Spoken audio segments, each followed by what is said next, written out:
France, a land of kings and cathedrals, of wine and revolutions. But beneath the beauty lies another France, darker, older, whispers of creatures that defy faith, armies that never found their rest, spirits that steal your breath in the night. These are the myths that shaped a nation's fear. And tonight, we enter their world. Welcome to Mythveil Chronicles. La Dame Blanche. A dare, they said, a sentence it became, and death watched through the mirror. Say her name 3 times, and you won't die screaming. You'll die silent, with your eyes wide open. It starts like a game. You're alone, bathroom, 1 candle. You speak her name, once, twice, a 3rd time, then the air turns cold. But the mirror fogs. You see movement behind you, but you're alone. Then her voice, "Tu m'as appelé." The reflection changes. You bleed, but only in the glass. And then you vanish. The body remains, but the soul, it's trapped. Still want to play? Then whisper it, just once. Her name, La Dame Blanche. Someone dreams of you in Corsica. 3 days later, your heart stops. No wounds, no signs, just a whisper, Mazzeri. And your soul isn't yours anymore.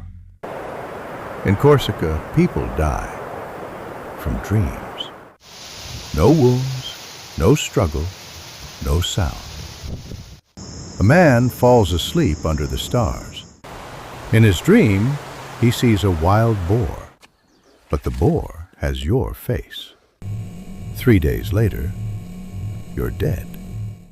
Heart failure, the doctor says. No cause, no warning, no chance. Locals whisper 1 word, Mazzeri. Dream hunters. They walk where no one walks, kill where no one bleeds. And if they see you in their sleep, it's already too late. Some say it's folklore. Some say it's fake. But if you ever wake up gasping and your hands feel wrong, if you hear footsteps behind you, don't look back. Because dreams remember faces, and death never dreams alone. The Beast of Gévaudan, a Mythveil Chronicle. Spoken by rowdy Jean-Franz Gévaudan. Sit down or walk away. But if you stay, pour a glass and brace your soul. Because what I'm about to tell you still claws at me when I sleep. France? Not Versailles? Not wine and revolution? Gévaudan. Hell in a shepherd's coat. The world was already broken. Plague, famine, war. But what happened there?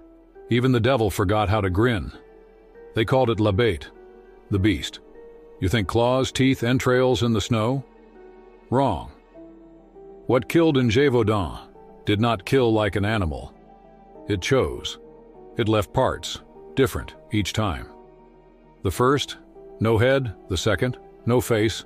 The little girl, belly torn, but the heart was still there, like she gave it willingly. Not once, not twice, over 100 bodies. Villages fell silent. Children stopped singing. Men didn't pray. They melted silver. And still it came, night after night. They hunted it, hundreds of them, nobles, peasants, priests with holy water, dogs with steel collars. But it was always 1 step ahead.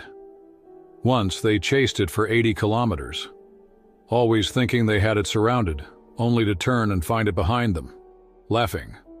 One hunter, Jean, swore he saw it, big as a calf, eyes like shattered glass, and a grin, Not a snarl. A smile. No animal smiles. They say it died in 1767, killed by a man named Chastel with a silver bullet.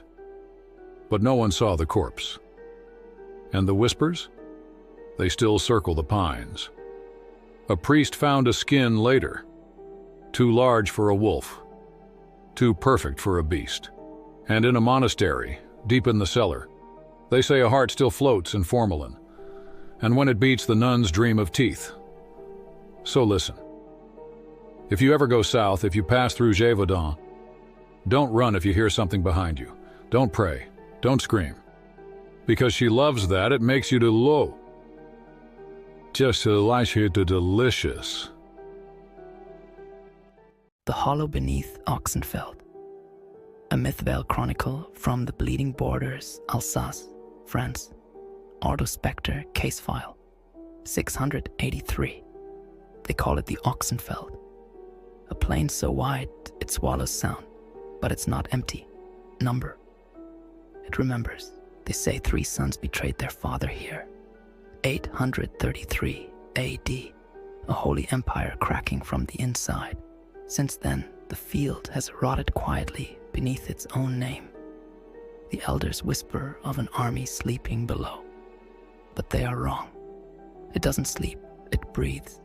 I was there once. Just a kid. 17. A stolen Peugeot. 3 bottles of wine. No God. We went looking for stars. We found something else. My sister danced across the stubble, laughed, spun, then silence. Not sudden, just severed, like a thread snapping in fog. She stood by a stone shaped like a helmet. I stepped toward her, and the ground beneath my feet gave a sound back. A thud, hollow, like striking metal that remembers being struck. And then came the wind, not from above, from below. It pushed up soil, turned dust into a veil, and through that veil they came. Not ghosts, not visions, something worse, something real enough to touch your spine. They wore armor, old, rotten, wet with memory, chains dragging behind, clinking to a rhythm not plowed in centuries. Eyes empty but knowing, not light, not flesh, just hunger. The field didn't shake. We did. They marched through us, through our bones, our thoughts. They left pieces. And I swear, I saw him, the father, alone, crowned in blood, mouth open, screaming their names. 1, 2, 3. Traitors. I never spoke of it, but when the wind comes from Than, I smell it again. Blood, ox sweat, a prayer that never finished. And I know I wasn't the first, I won't be the last. Because beneath the Ochsenfeld, there is no grave. There is a battalion, and they never learned what peace feels like. This time they don't just march, they remember. The Thing Beneath Tarascon, a Mythveil Chronicle from the whispered South France, Tarascon. Hunter, the Reckoning. Ordo Spectre File, 13. They still say her name, not in prayers, not in songs, in warnings. The Tarasque, a monster they claim, long dead. But old men say she sleeps beneath the earth, beneath the vines, beneath the fields where lavender hides the cracks. You will not find her in records, only in memories, and in the things we do not say at night. They say Saint Martha tamed her, sang to her, touched her brow. But they also say Martha never returned from the marsh, just her smile, carved in stone. Children disappear near the old paths, dogs whimper near the ruined shrine, and sometimes when the mistral rises, you hear the earth creak, like scales shifting under soil. Old men speak of claw marks in limestone, of footprints wider than barrels, of a girl seen walking barefoot into the reeds, whispering to something that listened, and always the smell, sweet rot, like flowers, left too long on a grave. The church swears there's nothing there, but the ground remembers. And so do we. Because in Tarascon, monsters don't die. They adapt, they wait, and sometimes they listen. 1,099 men burned in minutes, not from fire, not from gas, but from something deeper, something older. They dug too far and the earth screamed. They say it was a mining accident. They say it was an explosion. But in Corrières, they still hear the truth. In the tunnels, in the walls, in the wind that whistles when there's no wind at all. Il siffle encore.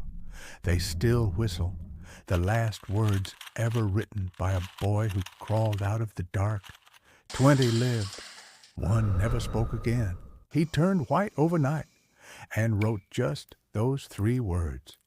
Warning, what follows is not fiction. These are reports, omens, and stories recorded in books, in prayers, and in screams. If it becomes too much, stop reading. But don't say we didn't warn you. They were warned. A week before the blast, the canaries wouldn't sing. The tunnels echoed with sharp whistles, like someone calling, but no one was there. Dogs refused to enter the shaft, and in the bathhouse, one man found all the mirrors fogged from inside. Still, they dug. Still, they pressed deeper. The coal was rich, and the whispers grew louder. Some said the whistles came from les fleurs, not birds, not men, but something in between. Something ancient that lived in the mine long before humans named it.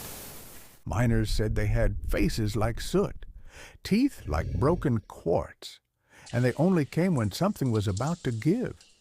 Some say they're omens, others say they're wardens. But the old ones, they say the whistlers are mouths for what sleeps below. And on March 10th, 1906, it woke up. The men felt it first, not heard, but felt.